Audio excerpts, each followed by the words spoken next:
بسم اللہ الرحمن الرحیم الحمدللہ رب العالمین والصلاة والسلام علی رسولہ النبی الکریم وعلی آلہ واصحابہ اجمعین اما بعد فاعوذ باللہ من الشیطان الرجیم بسم اللہ الرحمن الرحیم لن ینال اللہ لحومها ولا دماؤها ولکن ینالہ التقوی منکم صدق اللہ مولانا العظیم۔ واجب الاحترام ناظرین و سامعین، السلام علیکم ورحمۃ اللہ وبرکاتہ۔ ناظرین، عید الاضحیٰ جو ہے وہ آنے والی ہے۔ یہ انتہائی مقدس ایام ہیں۔ والفجر ولیال عشر، یہ 10 راتیں جو ہیں، 10 دن جو ہیں، یہ بڑے قیمتی ہیں۔ سب سے پہلے ہمیں روایات سے یہ بات ملتی ہے کہ ان ایام میں جو سب سے افضل ذکر ہے اذکار میں سے، وہ تکبیرات ہیں۔ اللہ اکبر لا الہ الا اللہ اکبر وللہ الحمد۔ اللہ تبارک و تعالیٰ کی تکبیر، اللہ کی توحید کا اقرار۔ اللہ اکبر کا خالی یہ مطلب نہیں ہے کہ ہم نے ایک تکبیر کہنی ہے اور اس کا معنی یہ ہے کہ اللہ بڑا ہے، بلکہ اللہ اکبر کا مطلب یہ ہے کہ اللہ ہی سب کچھ کرنے والے ہیں، وہی کارساز ہیں، وہی رزاق ہیں، وہی ہماری حاجتوں اور مشکلوں کو حل کرنے والے ہیں، اور ان کے سامنے کوئی اور طاقت نہیں ہے۔ وَهُوَ عَلَىٰ كُلِّ شَيْءٍ قَدِيرٌ، وہ ہر چیز کے اوپر قادر ہیں۔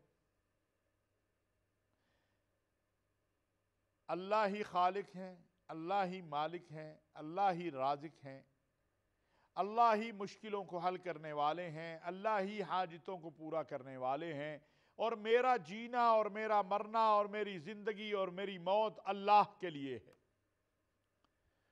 ان صلاتی ونسکی ومحیای ومماتی للہ رب العالمین، میرا جینا، میرا مرنا، میرا رکوع، میرا سجدہ، میری قربانی اللہ کے لیے ہے۔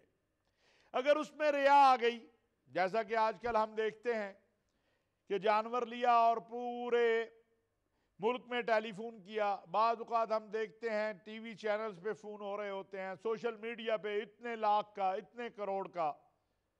اگر ریا کا شائبہ بھی آ گیا تو اللہ کو ایسی قربانی کی ضرورت نہیں ہے۔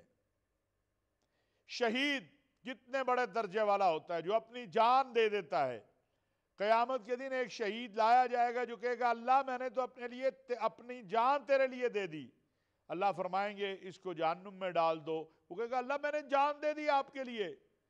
کہا جو آپ چاہتے تھے آپ کو مل گیا۔ دنیا میں لوگوں نے کہا بڑا بہادر تھا، بڑا شجاع تھا، بڑا زبردست لڑا، آج تیرے لیے کچھ نہیں ہے۔ اس لیے قربانی ان پر ہے جو صاحب نصاب ہے، ان پر قربانی نہیں ہے جو صاحب نصاب نہیں ہے۔ اس لیے قرض لے کے قربانی کرنا یہ درست نہیں ہے۔ ہاں، جو صاحب نصاب ہے اس کو قربانی کرنی ہے، لہذا وہ قربانی کرے گا، اس پہ واجب ہے۔ اسی طرح جس طرح ریا سے روکا گیا، اسی طرح دکھلاوے سے بھی روکا گیا ہے۔ میں عرض کرنا چاہتا ہوں اور آپ کی خدمت میں کہ ہمارے ہاں بدقسمتی یہ ہے کہ ہم جانور لیتے ہیں، گلی میں باندھ دیا، اس کی نمود و نمائش کی، گندگی پھیلی، صفائی کا خیال نہیں رکھا، جبکہ صفائی کو نصف ایمان کہا گیا ہے۔ الطہور شطر الایمان، ایمان کا حصہ ہے۔ آج جبکہ کرونا کی وبا کا ایک چوتھی لہر دنیا میں آ رہی ہے، پاکستان میں بھی تھوڑا دوبارہ پھیلنا شروع ہو رہا ہے، ضرورت اس امر کی ہے کہ ہم صفائی کا خیال کریں،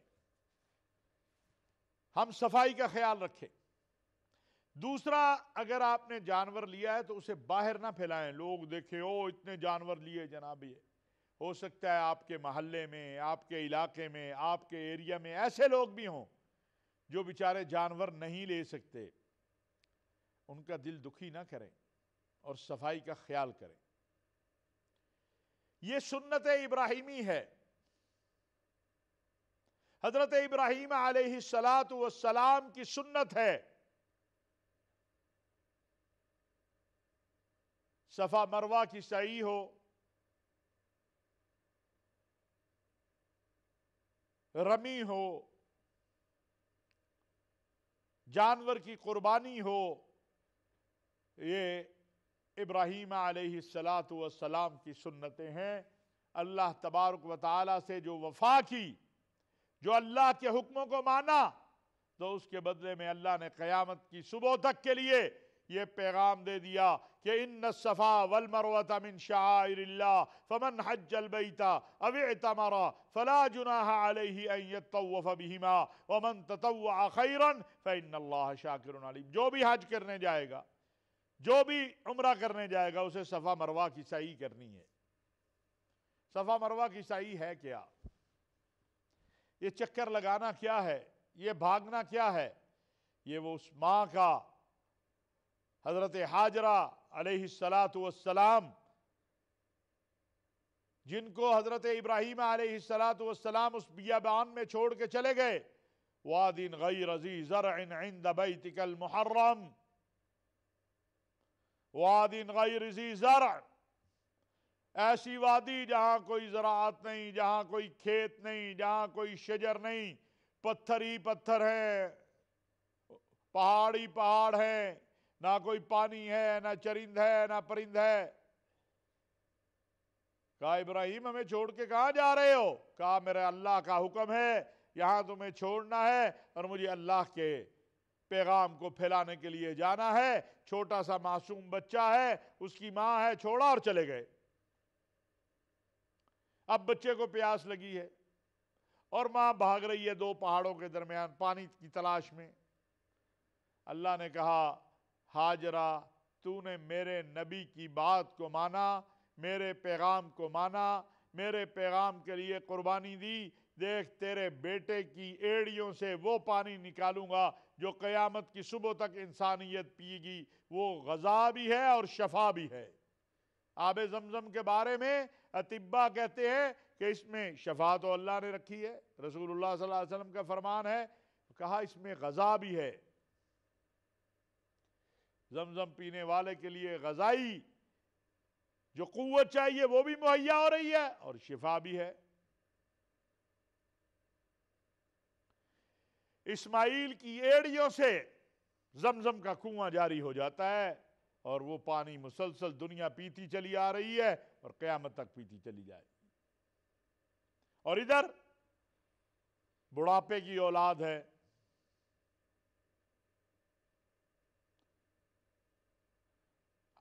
کہا انی اذبحک فانظر ماذا تری۔ اللہ نے حکم دیا اپنے بیٹے کو ذبح کرو۔ اب یہ خواب حضرت ابراہیم علیہ السلام حضرت اسماعیل علیہ السلام کو بتا رہے ہیں۔ کیا کہا؟ بیٹا بھی تو ابراہیم کا ہے نا۔ قال یا ابت افعل ما تؤمر ستجدنی انشاء اللہ من الشاکرین۔ ابا جی جو آپ کو حکم دیا گیا ہے کر گزریے، فکر کی کوئی بات نہیں ہے۔ آپ مجھے گلہ کرنے والا نہیں پائیں گے۔ آج چھوٹی سی گرم ہوا آ جائے، کوئی مصیبت ابتلا آزمائش آ جائے، اللہ ہم سب کو محفوظ رکھے، ہم گلے شروع کرتے ہیں۔ کہا نہیں، میں گلہ کرنے والا نہیں ہوں، میں تو شکر کرنے والا ہوں۔ ستجدنی انشاءاللہ من الشاکرین۔ ابا جی آپ مجھے شکر کرنے والوں میں سے پائیں گے۔ اور اللہ نے قرآن میں کیا کہا ہے؟ لَإِن شَكَرْتُمْ لَأَزِيدَنَّكُمْ وَلَإِن كَفَرْتُمْ إِنَّ عَذَابِي لَشَدِيدٌ۔ میرا شکر ادا کرو گے تو بہت زیادہ دوں گا۔ یہ قربانی بھی اللہ کا شکر ہے کہ یا اللہ اگر تو ہمیں حکم دے دیتا بیٹے ذبح کرنے، ہم کرتے، ہم کرتے، مشکل ہوتا ہے. اولاد کو تو چھوٹا سا کوئی زخم لگ جائے وہ انسان سے برداشت نہیں ہوتا، چاہے جائے کہ اولاد کو ذبح کرنا پڑ جائے. اب یہاں بعض جہلاء اور دین سے ناواقف یہ کہتے ہیں کہ قربانی کی کیا ضرورت ہے، کچھ پیسے دے دیں. یہ ایسے ہی ہے جیسے کوئی شخص کہے نماز نہ پڑھو، کسی کو صدقہ دے دو. نماز فرض ہے، قربانی فرض ہے، قربانی کا ادا کرنا واجب ہے. قربانی ادا کرنی ہوگی، جو صاحب استطاعت ہے، جو نہیں ہے اس پر نہیں ہے. لَإِن شَكَرْتُمْ لَأَزِيدَنَّكُمْ وَلَإِن كَفَرْتُمْ إِنَّ عَذَابِي لَشَدِيدٌ. اگر تم شکر ادا کرو گے میں بہت زیادہ نواز دوں گا، نہ شکری کرو گے میرا عذاب بہت سخت ہے. میرے عزیزو، اللہ ہمیں شکر کرنے والا بنا دے، نہ شکری سے بچا لے.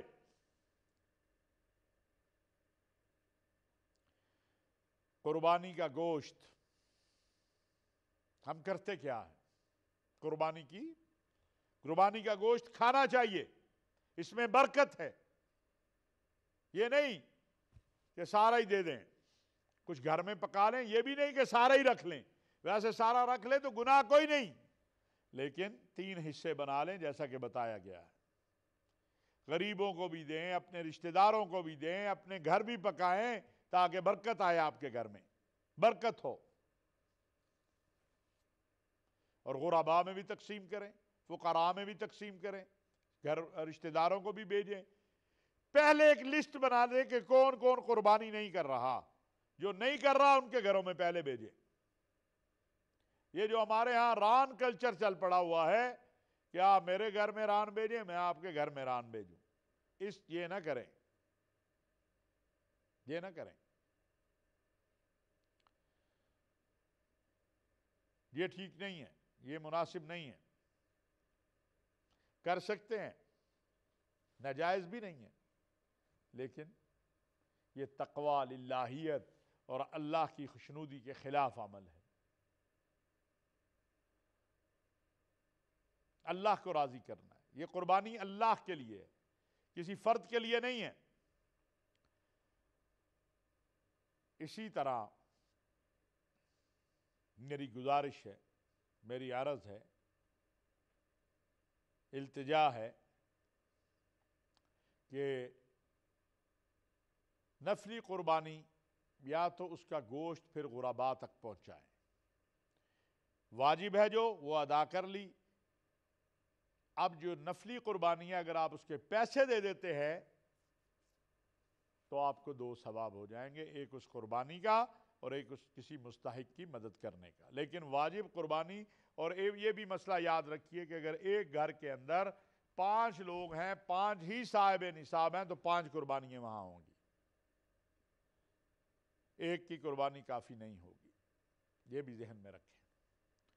ناظرین، دوسرا جو معاملہ ہے وہ حج کا ہے.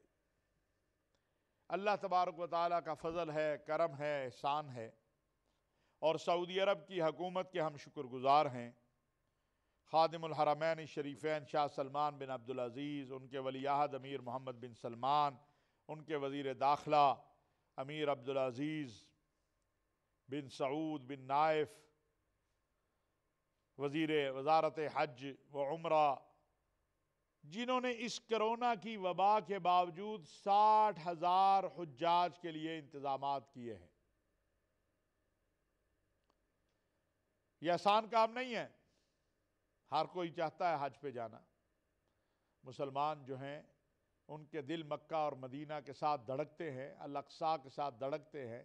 ہر مسلمان چاہتا ہے کہ وہ پہنچے اور لبیک اللہم لبیک کی صدا عرفات میں لگائے، بیت اللہ کے طواف کرے اور صفا مروہ کی سعی کرے اور روزہ اطہر پہ رسول اکرم صلی اللہ علیہ وسلم کے دربار میں حاضری دے اور رمی کرے اور اللہ اکبر لا الہ الا اللہ، اللہ اکبر وللہ الحمد کی صدائیں لگائیں. اس میں کوئی شک نہیں، اس میں کوئی شک نہیں ہے. لیکن حج کا اللہ نے جہاں حکم دیا وہاں کہا من استطاع الیہ سبیلا. لہذا استطاعت میں صحت شامل ہے، کرایہ اور اخراجات شامل ہیں، اور امن شامل ہے۔